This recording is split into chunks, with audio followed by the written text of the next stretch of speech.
Voilà, on va ensemble partager une pensée. Qu'est-ce que je viens chercher à l'église? Regardez votre voisin et lui dites, qu'est-ce que tu es venu chercher ce matin?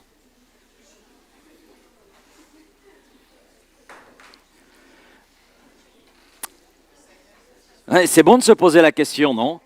Qu'est-ce que je viens chercher à l'église? Alors je vous propose une lecture d'introduction. La première épître de Paul à Timothée, au chapitre 3 et verset 14. On va lire les versets 14 et 15.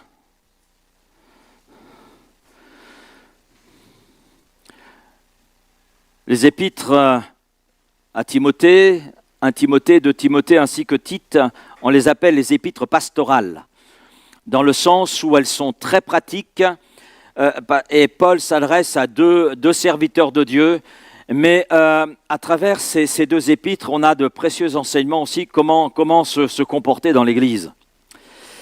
Alors Paul dit ceci, « Je t'écris ces choses, Timothée, avec l'espérance d'aller bientôt vers toi. Mais afin que tu saches, si je tarde, comment il faut se conduire dans la maison de Dieu, qu'est l'Église du Dieu vivant, la colonne et l'appui de la vérité. Amen. »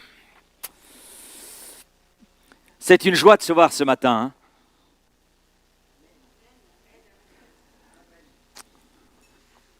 Il y a quelques amen quand même. Regardez-vous un instant. On est là, un dimanche matin. Alors qu'on aurait pu être tranquillement dans son lit, faire la grâce matinée. Vous imaginez? Non. Ou alors prendre tranquillement son petit café sur sa terrasse ombragée.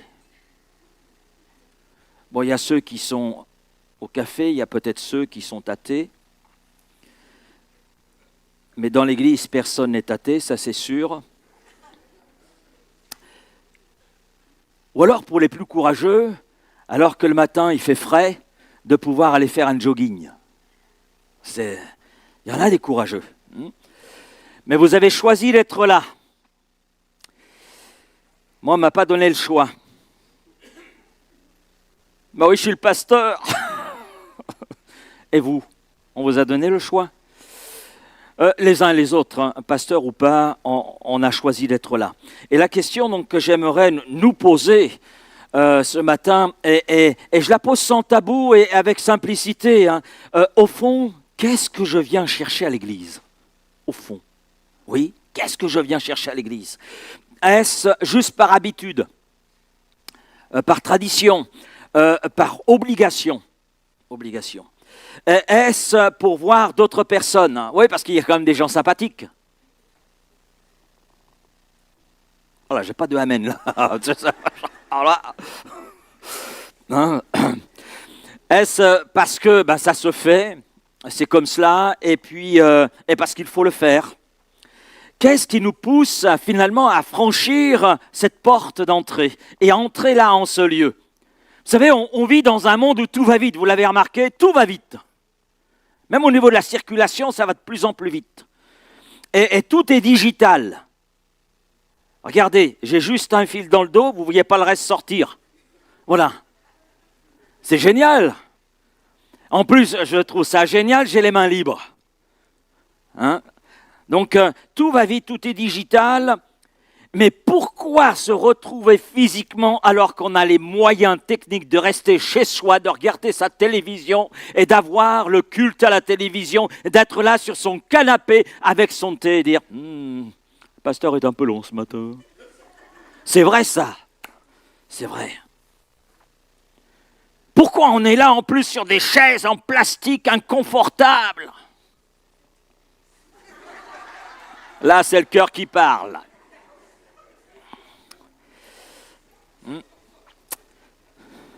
Ce matin, je veux qu'ensemble, on puisse redécouvrir que l'Église, ce n'est pas un monument.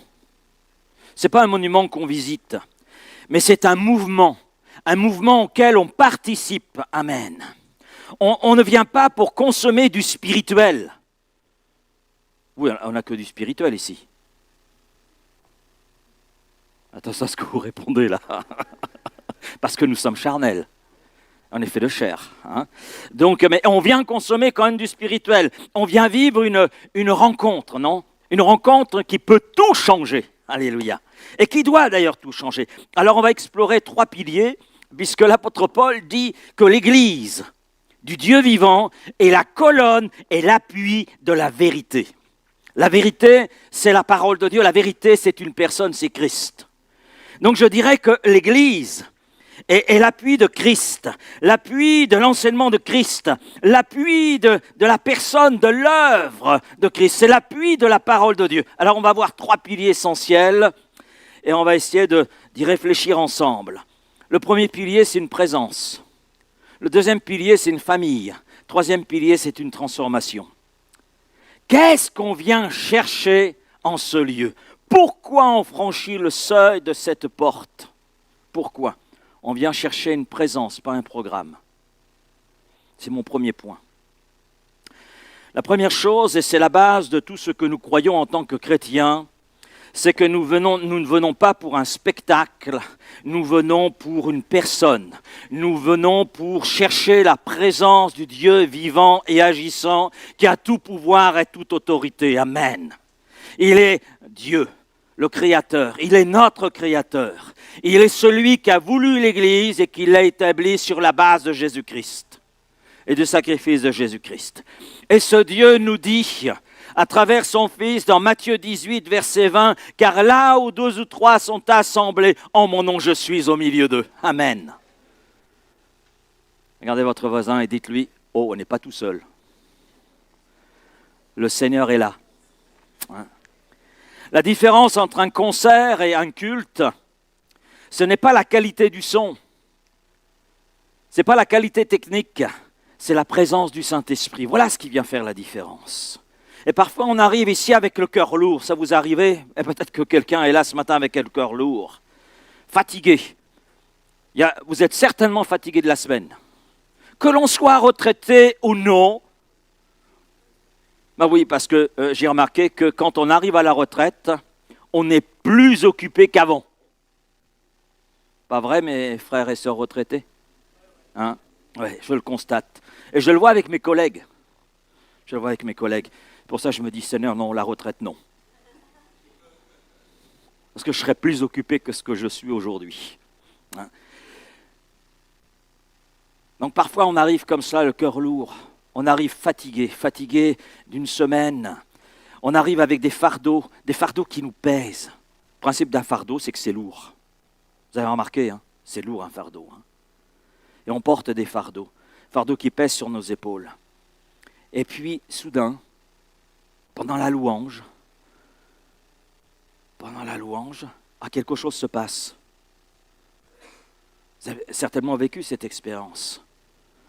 Ce n'est pas juste l'émotion de la musique, ce n'est pas la belle voix du chantre. Non, c'est Dieu qui s'approche. C'est un attouchement divin. Et dans cet attouchement, on voit notre fardeau être enlevé.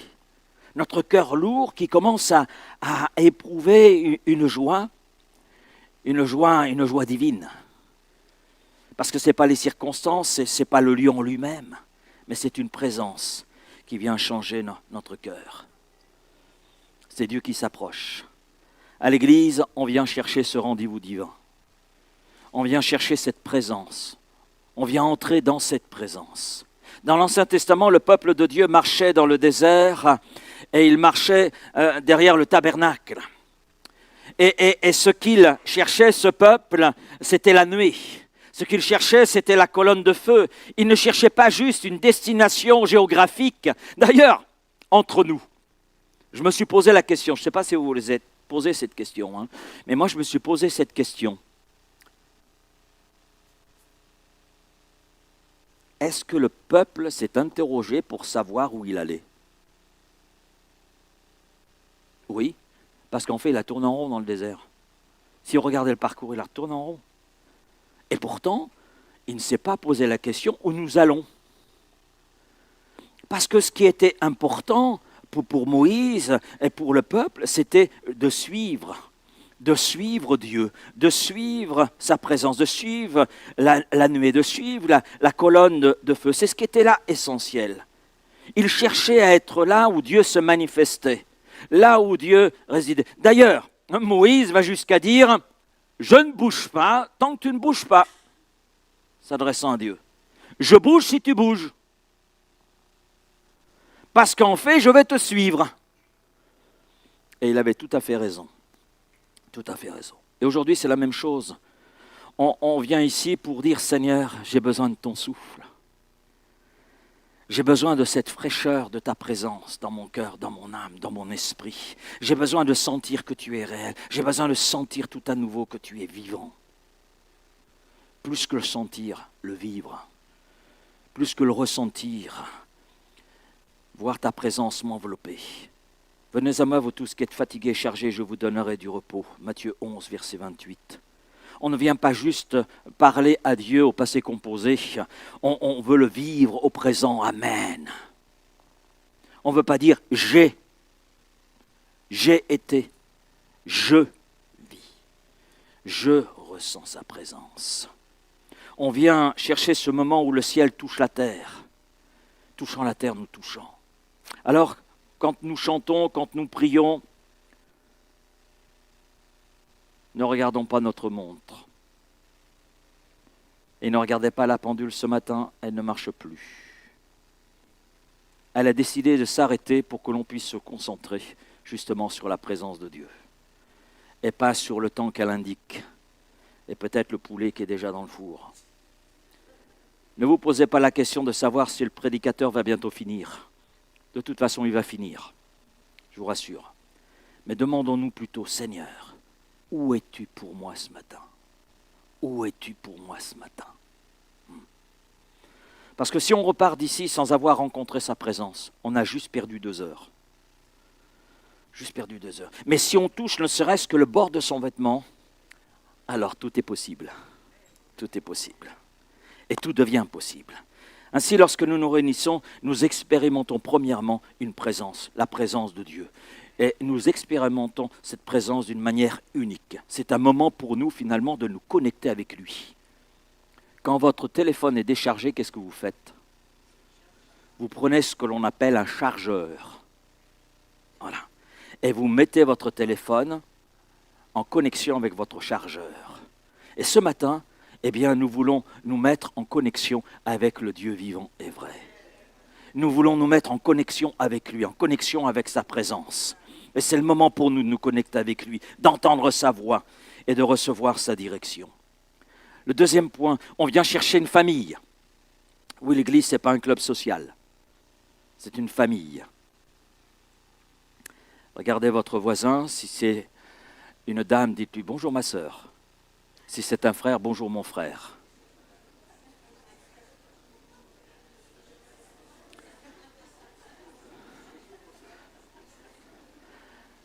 Notre sœur est toute seule sur le rang. Voilà. « Bonjour ma sœur ». Et mon frère qui est juste derrière est tout seul sur le rang. « Bonjour mon frère ». Eh oui. Non, on est frères et sœurs. Vous réalisez cela? Vous réalisez, non? Non? Quand je vois ma femme, je lui dis bonjour ma sœur.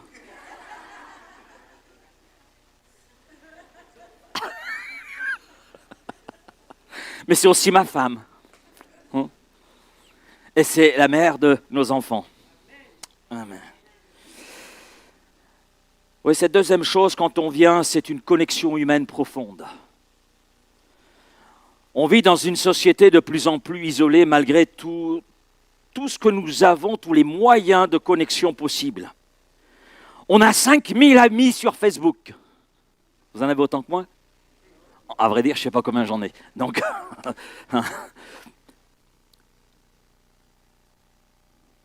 mais quand je vais mal, j'ai personne qui m'appelle. Et combien de gens sont dans cette situation? Ils ont de nombreux amis sur Facebook, sur Instagram, sur Snap. Merci. Voilà. Vous voyez que là, je ne suis pas très bien connecté. Mais quand ça va mal, pas un seul appel téléphonique. Quand on pleure à 2 heures du matin, quand on n'arrive pas à dormir, parce que notre esprit est en train de vagabonder, parce qu'il y a tellement de choses qui sont là et qui embarrassent notre cœur, notre vie, mais on n'a plus personne. Dans une société souvent individualiste, je crois que l'Église, et quand je dis je crois, c'est que j'affirme, je crois que l'Église représente un espace où nous sommes encouragés à porter les fardeaux les uns des autres. Amen. À partager nos joies, à partager nos peines. Et tout à l'heure, on va partager un sujet de joie. Amen. Sylvie, prépare-toi. L'Église, c'est l'endroit où l'on vient chercher une famille. Bien sûr, cette famille n'est pas parfaite, vous l'avez remarqué. Eh oui, j'ose pas vous dire, retournez-vous vers votre voisin et dites, tu n'es pas parfait. Non, non, non, non, non, non, non, non. On ne va pas aller jusque-là. Parce qu'on est conscient nous-mêmes de notre imperfection. On en est parfaitement conscient. Oui, c'est vrai, cette famille n'est pas parfaite. Et cela se comprend puisqu'elle est composée de personnes en chantier. Je suis en chantier.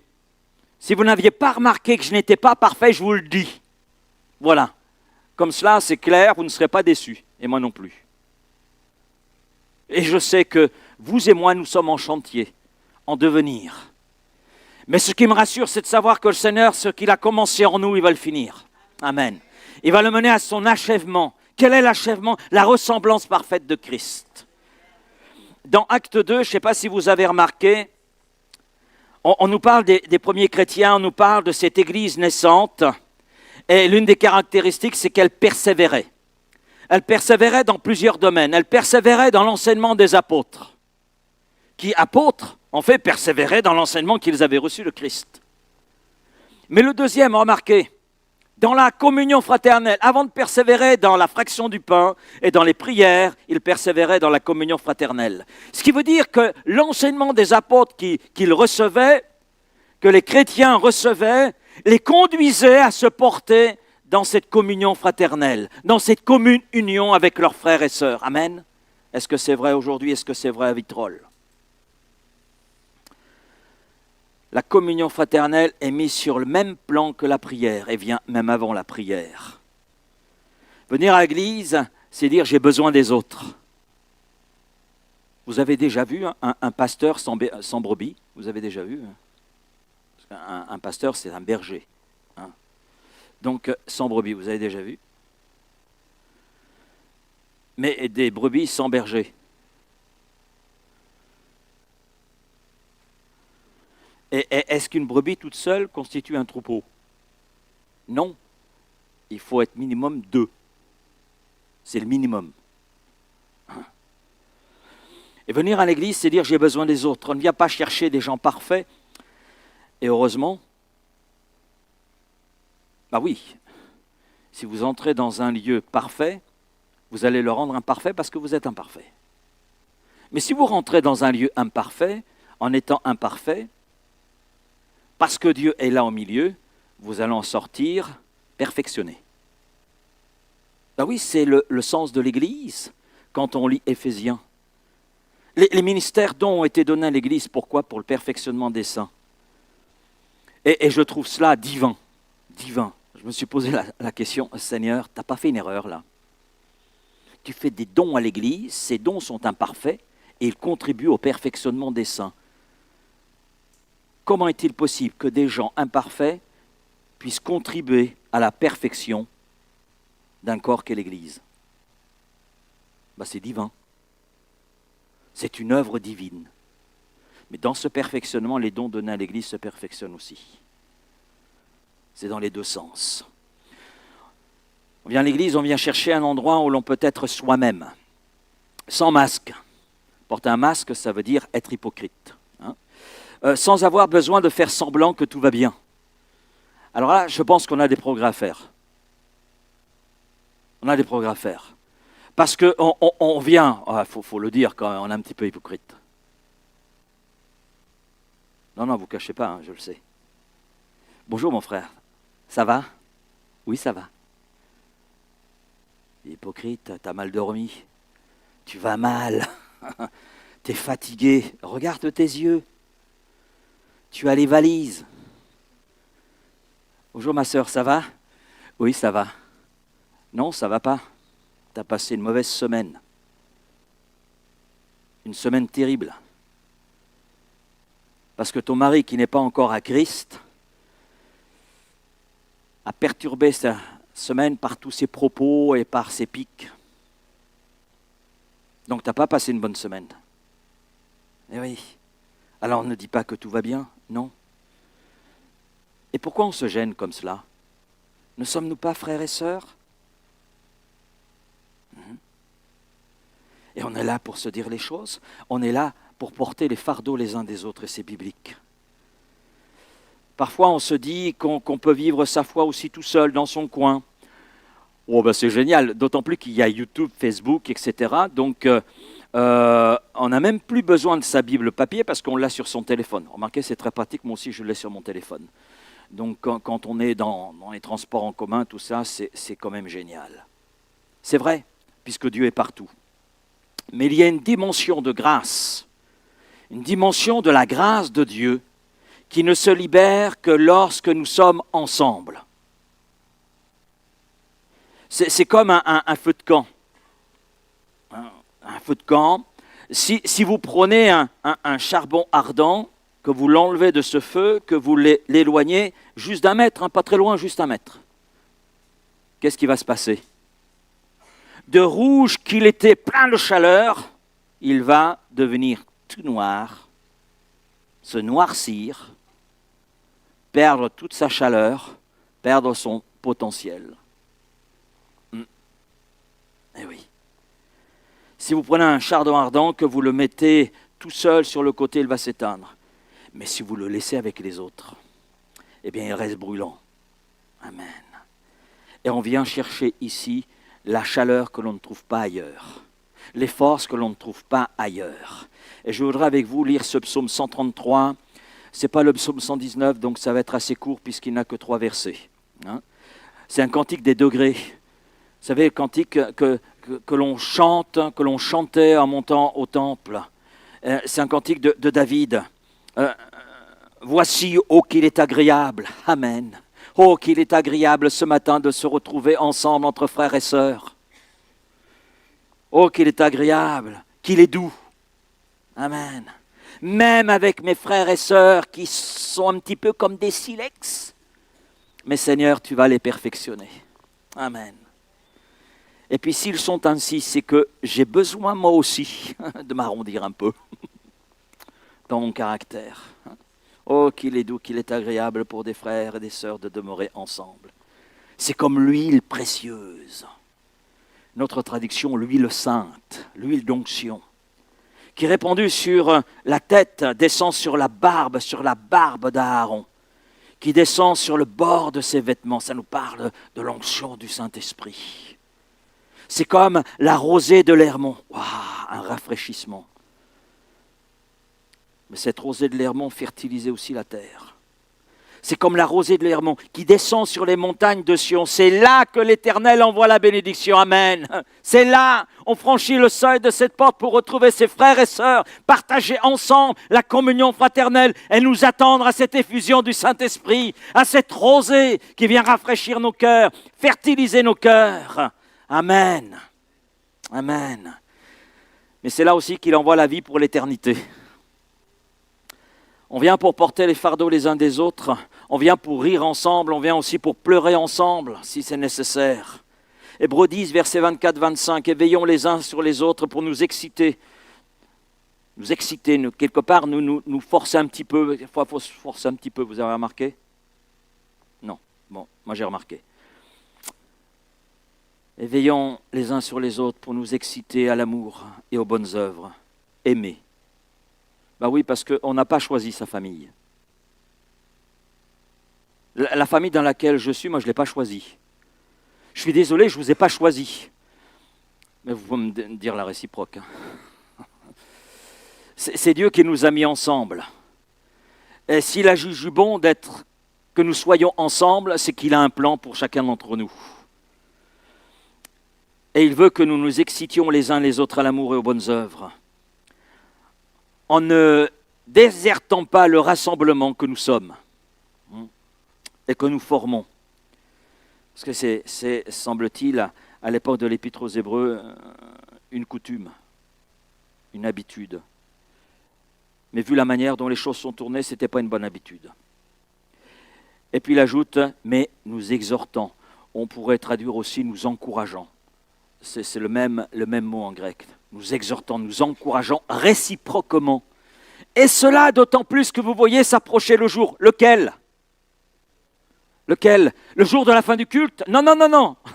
Le jour du retour de Jésus-Christ. Qui va enlever quoi ? Son Église. Pour l'introduire dans la gloire, dans sa présence éternelle, afin de participer aux noces.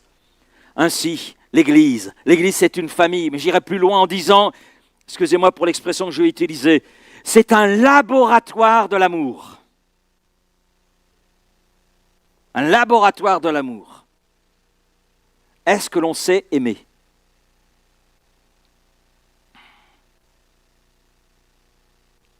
Moi, j'ai encore besoin d'apprendre. Et vous ?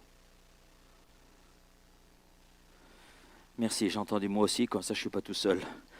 L'Église, c'est ce laboratoire de l'amour où on apprend à s'aimer, et cela malgré nos différences.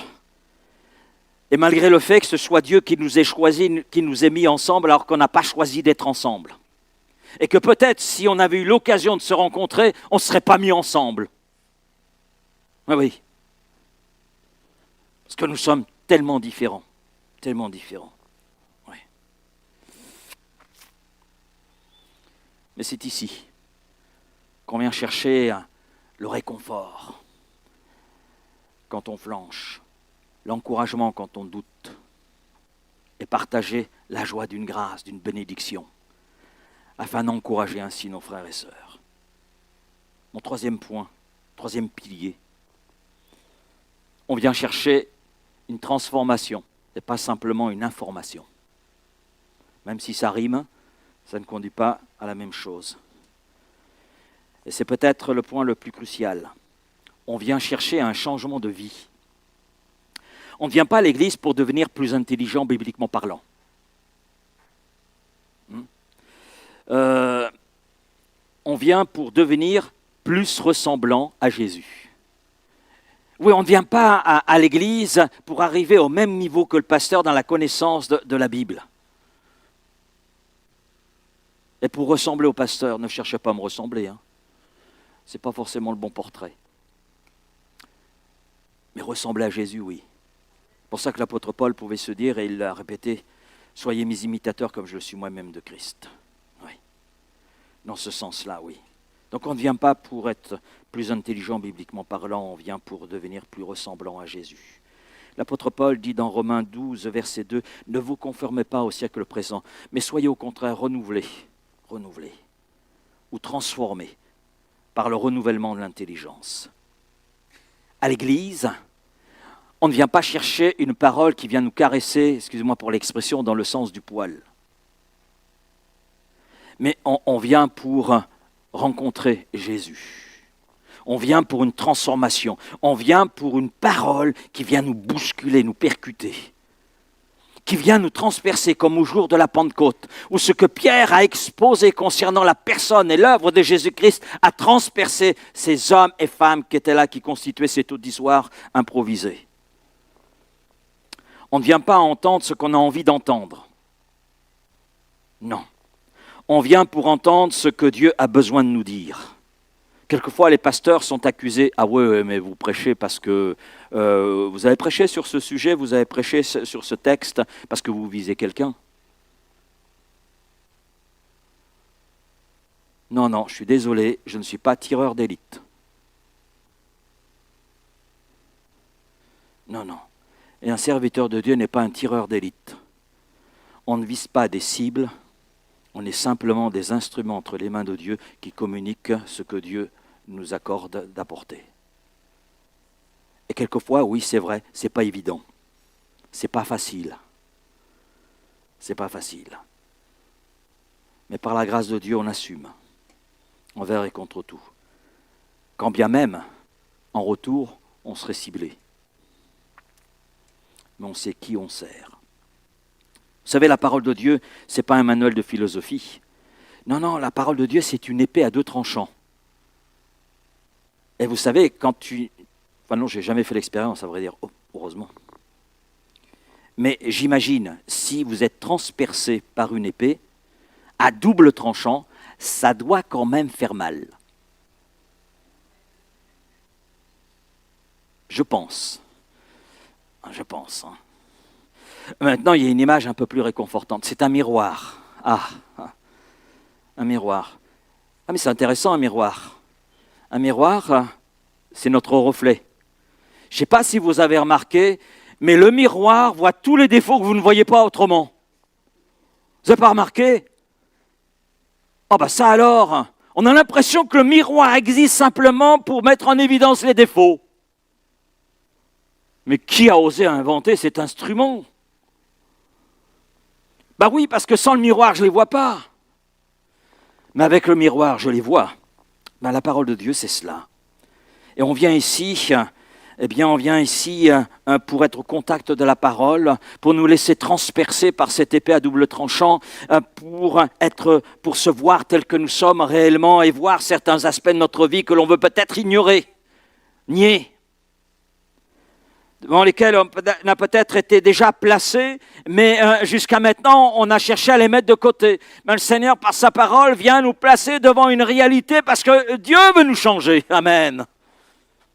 Et on vient aussi chercher une direction, parce que la parole de Dieu, c'est une lampe à nos pieds, une lumière sur notre sentier, qui nous permet de savoir où nous posons les pieds, et ainsi de ne pas les poser n'importe où.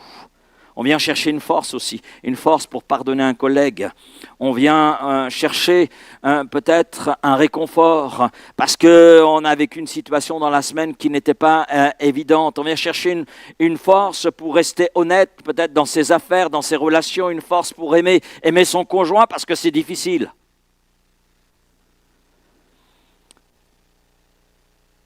Et puis, nous sommes pentecôtistes. D'ailleurs, on rencontre des hauts et des bas, mais pentecôtiste, ça veut dire aussi que nous croyons au baptême dans le Saint-Esprit. Vous y croyez? Et pourquoi Dieu nous donne-t-il son esprit? Pourquoi? Ce n'est pas pour qu'on ait des frissons, ou simplement qu'on parle en langue. Non. C'est pour qu'on ait de la puissance. Acte 1:8, vous recevrez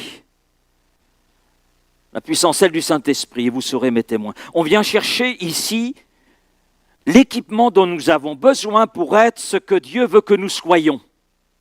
Alors bien sûr, ça passe par une transformation, c'est évident, mais ça passe aussi par un équipement. Et le Seigneur nous donne l'équipement nécessaire pour affronter la semaine. Oui, vous venez de terminer une semaine, moi aussi, on va en commencer une autre. Et quand on va la finir, on va en commencer une autre. Et tant que le Seigneur va nous prêter vie, on va commencer des semaines, on va en finir. Mais il est bon de commencer la semaine avec une parole de Dieu, amen. Il est bon de commencer la semaine avec ce rafraîchissement du Saint-Esprit, avec des munitions dans la poche de notre cœur. Amen. Oui, on vient chercher des munitions spirituelles. On vient pour que notre caractère soit transformé. Oui, mon frère, tu as besoin que ton caractère soit transformé, je te le dis. Ta femme peut-être n'ose pas le dire, ou elle te l'a dit tellement de fois que tu as oublié que tu avais besoin d'être transformé. Mais bon, ma sœur, ne t'inquiète pas, toi aussi. Voilà. Oui, ma femme, je vois ton regard. Oui. Si tu viens à l'église et que tu repars exactement le même, et cela dimanche après dimanche, pose-toi la question. Pose-toi la question. Est-ce que j'ai accepté que Dieu travaille dans mon cœur? Et je crois qu'il veut peut-être briser certaines chaînes, guérir certaines blessures et te donner une vision de ton futur. Ce qui veut dire que dans ce lieu, on vient chercher une métamorphose que seul Dieu peut produire dans nos vies. Mon quatrième point, ça va, on a encore du temps, il est que 9h moins le quart. Comment repartir avec ce qu'on est venu chercher? C'est bon de se poser la question. Hein. Et là, c'est du concret. Comment faire pour ne pas passer à côté, justement, de tout ce que je viens de dire? Parce qu'on peut être présent physiquement, c'est vrai. On peut être là sur la chaise, tout le monde peut nous voir, mais être totalement absent spirituellement. Et oui, on a cette capacité d'être là et d'être très attentif physiquement, mais totalement absent spirituellement. Alors, le premier point, et c'est concret, ça commence par l'attente. Si tu viens à l'église avec l'idée qu'il ne va rien se passer, devine quoi? Eh bien, il se passera probablement rien. Ben oui. Mais si tu viens avec une soif, si tu viens avec faim de Dieu, Dieu va te remplir, il n'y a pas de souci. Et ça, c'est une loi spirituelle. C'est pas moi qui le dis d'ailleurs, hein, c'est Jésus. Venez à moi, vous qui avez soif. Donc si on vient dans la présence de Jésus, si j'entre dans l'église, à la rencontre de mes frères et sœurs, avec la soif dans mon cœur, avec cette attente, il est évident que le Seigneur va me faire boire. Amen. Et me rafraîchir. Alléluia. C'est évident. Alors viens avec l'attente que Dieu va te parler à travers un chant, à travers une poignée de main, à travers une parole donnée par un frère, une sœur, à travers la prédication également, à travers un don spirituel. Je sais que Dieu parle dans les dons spirituels et quelquefois il peut être très précis, très précis. Le deuxième point concret, il faut de l'engagement. L'engagement et de la sincérité. On ne vient pas ici pour être spectateur. Non, on vient ici pour être acteur. Vous avez remarqué, ce n'est pas une salle de cinéma, même si on a 3 télévisions. Non.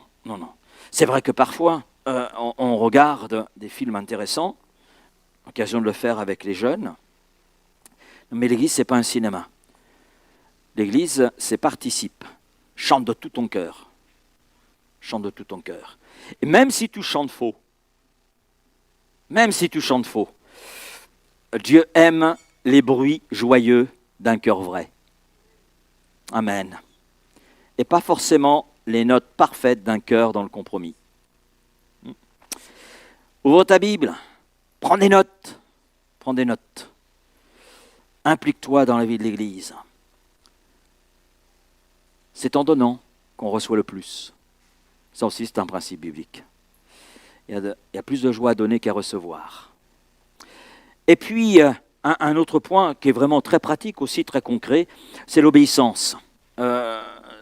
Ce que tu viens chercher ici, ce que j'ai pu décrire, tu dois le mettre en pratique dès que tu sors sur le parking de l'église. Quoi qu'on n'a pas de parking, mais bon, sur la voie publique. Si tu as reçu une parole de paix, va semer la paix. Si tu as reçu un appel à la générosité, sois généreux demain matin. La vraie mesure que tu as trouvée à l'église se voit dans ta vie de tous les jours. J'en arrive à ma conclusion pour ce matin. Pour conclure, j'aimerais dire ceci. Ce que chacun d'entre nous venons chercher ici, c'est une réalité. C'est une réalité de ce que notre âme réclame depuis toujours. On cherche tous un sens, on cherche tous une appartenance, on cherche tous une force qui nous dépasse. Eh bien, l'Église, Amen, nous apporte cela. Ce n'est pas une corvée dominicale. Non, c'est une station-service pour l'âme. Amen. Et je vous assure, elle est bon marché celle-là. C'est un hôpital pour les cœurs brisés. Oui, peut-être qu'on abordera le sujet un jour, de façon plus précise. Et puis, l'Église, c'est une salle des fêtes. Oui, pour célébrer la victoire de Christ, du roi des rois. Alors ce matin, si tu es venu chercher de l'espoir, sache que Jésus est là. Et de l'espoir, il en a à revendre. Amen. Si tu es venu chercher du pardon, sa grâce est disponible ici et maintenant. Si tu es venu chercher une famille, bien, regarde autour de toi.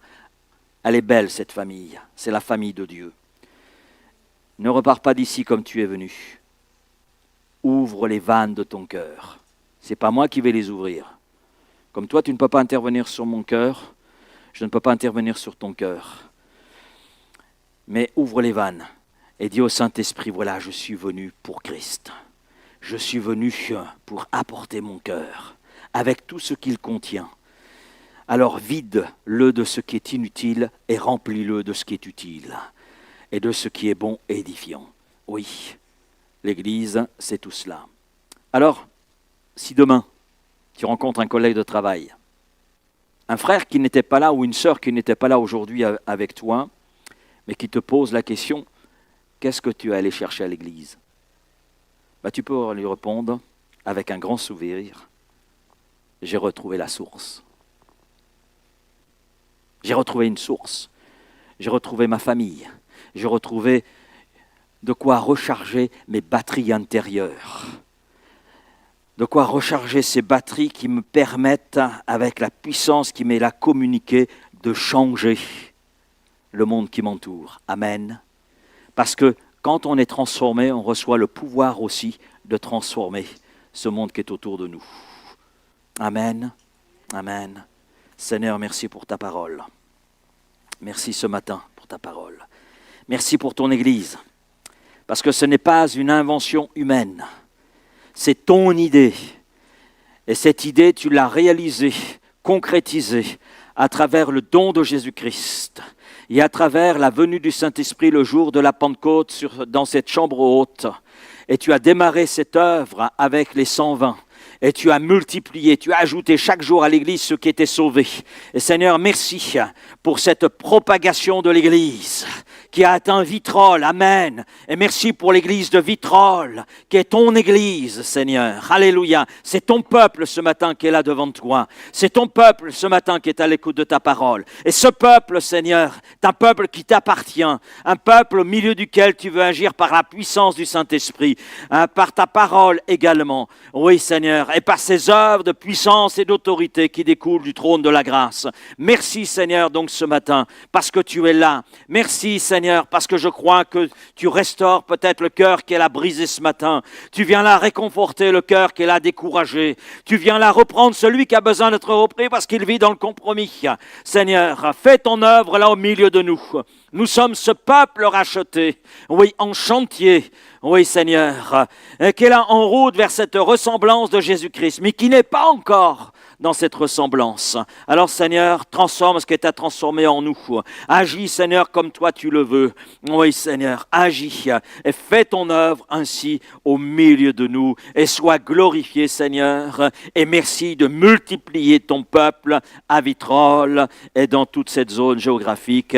Et je t'en remercie et cela dans le nom précieux de Jésus que tu as donné pour notre salut. Amen. Amen.